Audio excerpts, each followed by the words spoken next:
আসসালামু আলাইকুম বন্ধুরা, সবাই কেমন আছেন? আশা করি সবাই ভালো আছেন। বন্ধুরা, আজকে আমি আরও একটি রেসিপি নিয়ে চলে এসেছি। আজকে আমি তৈরি করে দেখাবো দারুণ মজার একটা তিলের রেসিপি। যে রেসিপিটি আগে ট্রাই করেছেন কিনা জানি না, আজকে আমি নতুনভাবে এই রেসিপি তৈরি করে দেখাবো। আর এই রেসিপিটি তৈরি করতে খুবই সহজ। চলুন বন্ধুরা, কথা না বাড়িয়ে আমি মূল রেসিপিতে চলে যাচ্ছি। তার আগে বলছি, প্লিজ বন্ধুরা ভিডিওটি দেখার শুরুতে একটা লাইক দিয়ে সম্পূর্ণ ভিডিওটি দেখার চেষ্টা করবেন। আর ভালো লাগলে চ্যানেল সাবস্ক্রাইব করে রাখবেন। তার সাথে বলছি, আমার যদি কোনো নতুন বন্ধু এসে থাকেন তাহলে প্লিজ বন্ধুরা সম্পূর্ণ ভিডিওটি দেখে তারপর লাইক দিয়ে পাশে থাকার চেষ্টা করবেন। এখন আমি মূল রেসিপি তৈরি করে নিচ্ছি। আজকের রেসিপি তৈরি করার জন্য লাগবে একটা মিক্সিং বোল। আর এখানে নিয়ে নিচ্ছি আমি মেজারমেন্ট কাপ দিয়ে মেপে ময়দা। বন্ধুরা, আপনারা চাইলে আটা নিয়ে নিতে পারেন, তবে ময়দা দিয়ে বানানোর চেষ্টা করবেন, অনেক ভালো হবে। আমি 2 কাপ ময়দা নিয়ে নিচ্ছি। তারপর দিয়ে দিচ্ছি স্বাদ মতো লবণ। তারপর দিয়ে দিচ্ছি 1 টেবিল চামচ ইস্ট। বন্ধুরা, এই ইস্টটা যে কোনো মুদির শপে যেয়ে পেয়ে যাবেন। 40 টাকা থেকে 50 টাকার মতো দাম রাখবে। তারপর দিয়ে দিচ্ছি একটি ডিম। ডিমটা হচ্ছে রুমে রাখা, নর্মালে রাখা একটা ডিম। এটা ফ্রিজ থেকে আপনারা বের করলে তাহলে আধা ঘন্টা আগেই বের করে রাখবেন। তারপর দিয়ে দিচ্ছি হালকা কুসুম গরম পানি। পানিটা দিয়ে তারপর সুন্দর একটা ডো তৈরি করে নিব। বন্ধুরা, অবশ্যই এই ডোটা তৈরি করার জন্য কিন্তু হালকা কুসুম গরম পানি লাগবে, তা না হলে আজকে যে রেসিপিটি আমি তৈরি করেছি এমনটা হবে না। অবশ্যই হালকা কুসুম গরম পানি দিয়ে গুলে নেওয়ার চেষ্টা করবেন। দেখেন বন্ধুরা, আমি অল্প অল্প করে পানি দিয়ে তারপর ডোটা গুলে নেওয়ার চেষ্টা করছি। একেবারে পানি দিলে একেবারে লুজ হয়ে যেতে পারে, তার জন্য হালকা হালকা করে পানি দিয়ে তারপর সুন্দর একটা মসৃণ ডো তৈরি করে নিতে হবে। একেবারে শক্তও না, আবার একেবারে নরমও না। দেখেন কত সুন্দরভাবে আমি গুলে নিচ্ছি। আমি এখানে স্কিপ করে দেখাচ্ছি, এতে করে আপনারা খুব সহজেই বুঝে যাবেন। বন্ধুরা, এই অবস্থায় গোলার পর আমি এখানে অ্যাড করে দিচ্ছি 2 টেবিল চামচ রান্নার সয়াবিন তেল। এই তেলটা দেওয়ার কারণে ডোটা আরও অনেকটা সুন্দর হবে। বন্ধুরা, আমি তেল দিয়েছি, আপনারা চাইলে এখানে বাটার দিতে পারেন অথবা ঘি দিয়েও এভাবে করে গুলে নিতে পারেন। বাটার আর ঘি দিলে এই স্বাদটা আরও বেশি হবে। যেহেতু বাটার ঘি সবার হাতের কাছে থাকে না, তার জন্য আমি তেলটা দিয়ে তৈরি করে নেওয়ার চেষ্টা করেছি। সবার হাতের কাছে তেলটা অ্যাভেলেবেল থাকে, যার কারণে তেলটা দিয়ে দিচ্ছি আমি। তারপর দেখেন সুন্দর একটা ডো তৈরি করে নিয়েছি। তারপর এটাকে আমি একটু গোল শেপ দিয়ে এটাকে আমি রেস্টে রেখে দিব পুরো 10 মিনিটের জন্য। আর 10 মিনিট আমি রেস্টে রাখবো একেবারে একটা গরম জায়গাতে, যেমন আমি আজকে রেখে দিব রোদে।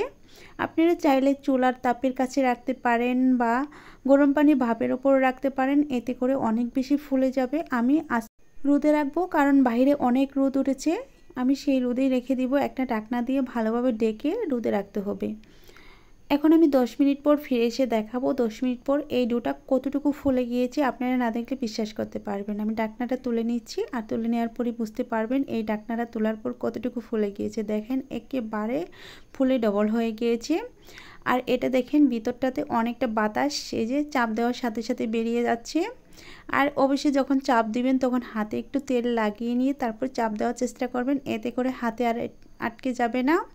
একেবারে ক্লিনভাবে এটাকে গোল করে নেওয়া যাবে। এখন আমি এটাকে তুলে নিব একটা বোর্ডের উপর তুলে নিয়ে তারপর আমি সুন্দর একটা রুটি তৈরি করে নেব। অবশ্যই বোর্ডের উপর তোলার আগে বোর্ডটাকে ভালোভাবে ক্লিন করে নিতে হবে। আমি এখন হাত দিয়ে চেপে চেপে সুন্দর একটা রুটি বানাবো। আমি কিছুটা বেলনা দিয়ে বানাবো, আর হাত দিয়ে চেপে চেপেও বানাতে পারেন আপনারা, তবে সাইড থেকে একটু ময়দা ছড়িয়ে দেওয়ার চেষ্টা করবেন যাতে বোর্ডের গায়ে লেগে না যায়। আমি বেলনা দিয়ে বেলে মোটা সাইজের একটা রুটি করে নেব। দেখেন এটা কিন্তু হাত দিয়েও তৈরি করা যাবে। আমি বেলনা দিয়ে বেলে সামান্য একটু ছড়িয়ে নিচ্ছি আর দেখিয়েও দিচ্ছি যে বেলনা দিয়ে বেললে কতটুকু মোটা হয়। যে আমি হাত দিয়েও তৈরি করে নিচ্ছি, চেপে চেপে এভাবে করেও রুটিটা তৈরি করে নেওয়া যাবে। তো আমার রুটিটা তৈরি করে নেওয়া হয়ে গিয়েছে। দেখেন খুব সুন্দর মোটা সাইজের একটা রুটি হয়েছে। আর এখান থেকে আমি অনেকগুলো তিলের রেসিপি তৈরি করে দেখাবো। এখন আমি সামান্য পরিমাণে পানি ছিটিয়ে দেব ওপর থেকে, যাতে তিলগুলো অ্যাকসেপ্ট হয়ে যায়। এই যে আমি এখন তিল দিয়ে দিচ্ছি সেট হওয়ার জন্য। আমি এখানে 2 থেকে 3 টেবিল চামচ তিল দিয়ে দিচ্ছি। আপনারা চাইলে একটু কমিয়ে বাড়িয়ে নিতে পারেন। এটা হচ্ছে সাদা তিল। এটা মুদির শপে গিয়ে সাদা তিল চাইলে তারা দেবে একেবারে খোসা ছাড়ানো সাদা তিলের মতো দেখতে। তিলটা দেওয়ার পর আমি আবারও একটু বেলনা দিয়ে বেলে চেপে চেপে নিচ্ছি যাতে করে ছেড়ে না আসে। দেখেন কত সুন্দর লাগছে। বন্ধুরা এই রেসিপিটি আপনারা তৈরি করে যখন তৈরি করবেন তেলে ভাজবেন তখন যে একটা ফ্লেভার বের হয়, সেই ফ্লেভারটা বের হওয়ার সাথে সাথে মনে করবেন যে এমন রেসিপি ঘরের চতুর সাইডে ছড়িয়ে রাখি, এরকম ভালো একটা ফ্লেভার নেওয়ার জন্য। তারপর এভাবে ছুরি দিয়ে ভাগ করে নিচ্ছি। আমি পিঠার শেপগুলো দিয়ে দিচ্ছি এভাবে করে তৈরি করে। আমি প্রথমে 4টি ভাগে ভাগ করছি, তারপরে কোনোভাবে আরও 2টি ভাগে এভাবে করে ভাগ করে নিচ্ছি। এখানে কিন্তু মোট অনেকগুলো পিঠা হয়েছে দেখেন। এখন আমি চেপে চেপে কেটে নিচ্ছি। প্রথমে আমি মার্ক করে নিচ্ছি, তারপর আমি কেটে নিচ্ছি একেবারে। দেখেন খুব সহজেই এই পিঠাগুলো তৈরি করে নেওয়া যায়। অল্প সময় থাকলে এত সুন্দর রেসিপি তৈরি করে বাচ্চাদের টিফিনে রাখতে পারবেন। ঘরে মেহমান আসলেও এগুলো বের করে দিতে পারবেন, তারা খেয়ে কিন্তু প্রশংসা করবে। এত ভালো ফ্লেভারের একটা পিঠার রেসিপি। দেখেন আমার সবগুলো প্রায় কাটা হয়ে গিয়েছে। এখন আমি একটা একটা করে তুলে তারপর প্লেটে তুলে নিব। সবগুলো কেটে নেওয়ার পর বন্ধুরা আমি যতক্ষণে এই পিঠাগুলো তৈরি করে নিচ্ছি ততক্ষণে বলছি প্লিজ বন্ধুরা আজকের রেসিপি কেমন হয়েছে অবশ্যই কমেন্টের মাধ্যমে জানিয়ে দিবেন। আর ভালো লাগলে চ্যানেল সাবস্ক্রাইব করে রাখবেন। এই তো দেখেন আমি একটা প্লেটে তুলে নিচ্ছি সবগুলো। আপনারা গুনে নিতে পারেন একটা রুটি থেকে এতগুলো পিঠা। আবার একটা করে পিঠা যদি একজনে খায় তাহলে একেবারে পেট ভরে যাবে, এমনই একটা পিঠা তৈরি করে দেখাচ্ছি। এখন আমি এগুলো ভেজে নেওয়ার জন্য চুলায় চলে যাব। বন্ধুরা আমি চুলায় আগে থেকে একটা ফ্রাই প্যান বসিয়ে রেখেছি, আর সেই ফ্রাই প্যানে পর্যাপ্ত পরিমাণে তেল দিয়ে তেলটাকে হালকা আঁচে গরম করে নিয়েছি। আর সেই গরম তেলে আমি একে একে একটা করে পিঠা ছেড়ে দেব। আর এই পিঠাগুলো ভাজার জন্য হালকা আঁচে গরম করে নিতে হবে, হাই হিটে জাল দেওয়া যাবে না প্রথমেই, এতে করে পিঠা শক্ত থাকবে আর ফুলবে না ভালো।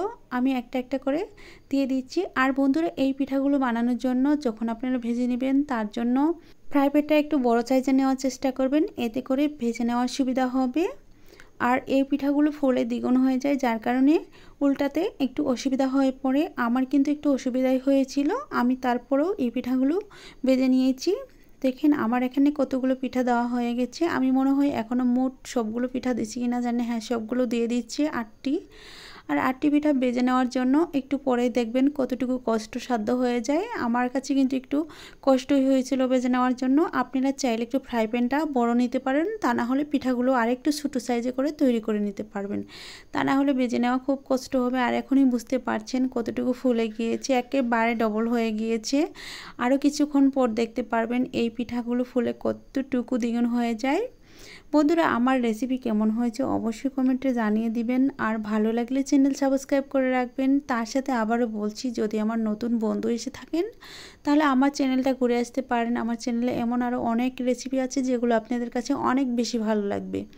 আর ভালো লাগলে চ্যানেল সাবস্ক্রাইব করে রেখে পাশে থাকা বেল বাটনটি অন করে দিবেন আমার চ্যানেলের ভিডিও সবার আগে পাওয়ার জন্য। আর দেখেন বন্ধু একটা পাশ ভেজে নেওয়ার পর আরেকটা পাশ উল্টানোর পর কতটা সুন্দর লাগছে আপনারা দেখতেই পাচ্ছেন। তিলগুলো একেবারে মৌমাছির চাকের মতো বসে আছে, মৌচাক পিঠার মতো একেবারে সুন্দর লাগছে। আর কিছুক্ষণ ভেজে নেওয়ার পর আরও বেশি ফুলে গিয়েছে। আমি এই পিঠাগুলো ভেজে নেওয়ার সময় আমি বেশিক্ষণ স্কিপ করিনি আপনাদের দেখানোর স্বার্থে। আর আপনারা দেখলেই বুঝতে পারবেন একটা পিঠা এত সুন্দর কীভাবে হতে পারে। আর যখন খাবেন তখন তো বলারই শেষ নেই। এই পিঠাগুলো আপনারা চাইলে চায়ের সাথে খেতে পারবেন, চিনি দিয়ে পরিবেশন করতে পারবেন, চিনি শিরা দিয়ে, তা না হলে মধু দিয়েও খেতে পারবেন বা মিষ্টি দিয়েও খেয়ে নিতে পারবেন। এগুলো যে কোনো কিছুর সাথে চলে। এগুলো কলা দিয়ে নাস্তা হিসেবে খেতে পারেন, কলা দিয়ে খেতেও কিন্তু দারুণ হয়ে থাকে। আমার সবগুলো ভাজা হয়ে গিয়েছে, এখন আমি একটা বড় প্লেটের উপর তুলে নিচ্ছি। তুলে তারপর সবগুলো একসাথে করে নিয়ে চলে আসব। সবগুলো ভেজে নেওয়ার পর কতটা সুন্দর হয়েছে সেটা আপনাদের পরিবেশন করে দেখাবো। আর ভিতরটা কত ফুলকো ফুলকো হয়েছে সেটা আমিও দেখানোর জন্য চলে আসছি।